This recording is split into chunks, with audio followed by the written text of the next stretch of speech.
The haya of love. This is the haya of the lover to his beloved.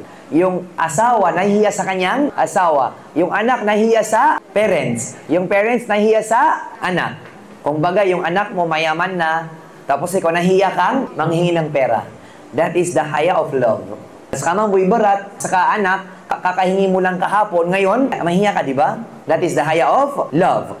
The eighth one, the haya of servitude. That is the haya blended with love, fear. Blended yung love at saka fear.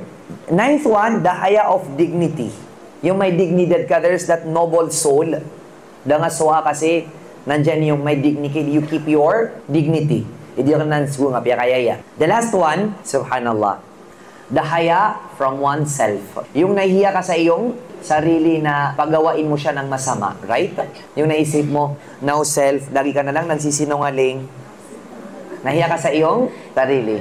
Now self, you're always sinning. One should have haya to his self. Kasi yung self mo, all this time nandyan siya kasama mo. Through thick and thin. Through darkest and brightest of your times. The haya is an internal compass, an internal alarm, and also protect our sense of self-respect. Kapag may haya ka, mayroon kang self-respect. At nasa iyo yung takwa, God consciousness. Kaya hindi mo nagagawa kasi may takwa ka. Kaya kasi ko, Allah. Subhanallah. It was said by Sufyan bin Uyayna rahimahullah, haya is the most elementary form of taqwa. So before you attain taqwa, you should first have what? Haya. So when you have haya, slowly you are gaining taqwa. There is no taqwa without haya. So a person, a Muslim, a servant, does not fear Allah until he first what? Experiences haya or shame. Once you have shame, you now have haya.